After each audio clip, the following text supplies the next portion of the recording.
दिल्ली में हुई हिंसा के बाद एक बार फिर से किसान आंदोलन मजबूत हो रहा है और इसी के साथ ही हरियाणा में राजनीति भी सुर पकड़ रही है। इसी बीच केंद्रीय राज्य मंत्री कृष्णपाल गुर्जर ने किसान आंदोलन के समर्थन में उतरे हुए विपक्षी दलों को आड़े हाथों लिया। उन्होंने कहा कि विपक्ष अब बेनकाब हो चुका है। विपक्षी दलों को किसानों से कोई लेना देना नहीं है। इनका मकसद किसानों की आड़ में सरकार को अस्थिर करना है। इनका एक ही ध्येय है कि मोदी सरकार को किसानों के नाम पर अस्थिर किया जाए, देश में अराजकता का माहौल पैदा किया जाए, देश में उपद्रव और हिंसा फैलाई जाए। इन किसान हितैषी दलों को मैं समझता हूँ। इनके राज में किस तरह किसानों का शोषण हुआ, किस तरह निहत्थे किसानों पर गोलियां चलाई जाती थी।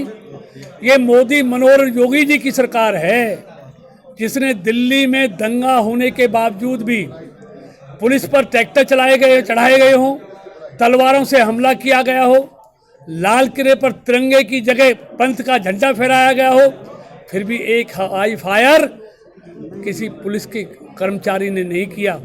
वरना यही विरोधी दल जब किसान अपनी मांग करता था, उनकी मांग मानने की बजाय उनको गोलियों से भूना जाता था।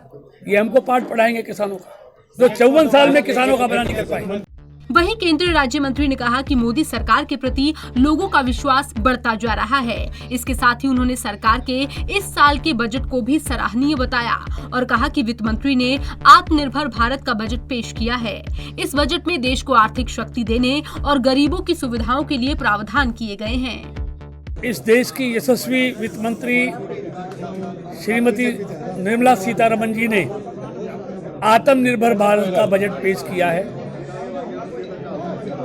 और ये बजट सबका बजट है, सबके लिए बजट है। ये बजट देश की ग्रोथ को बढ़ाने वाला है, देश को आर्थिक शक्ति देने वाला है। इस बजट में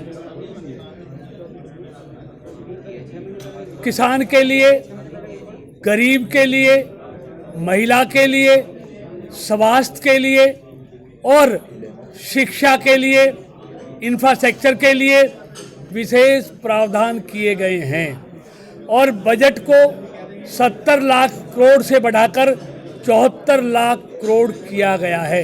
एक बहुत बड़ी बढ़ोतरी ऐसे समय में जब पूरी दुनिया कोरोना जैसी महामारी से ग्रसित है और भारत भी उसका एक हिस्सा है।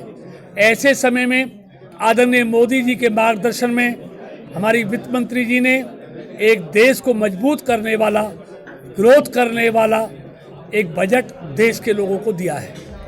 एक और जहां पर कृष्णपाल गुर्जर ने किसान आंदोलन को लेकर विपक्ष पर निशाना साधा, तो वहीं दूसरी ओर केंद्र सरकार की ओर से पेश किए गए बजट को बेहतर और गरीबों के हित में बताया। वहीं केंद्रीय राज्य मंत्री ने बंगाल चुनाव में भी बीजेपी की जीत का दावा किया। पंजाब केसरी टीवी चंडीगढ़ के लिए फरीदाबाद से सुधीर शर्मा की रिपोर्ट।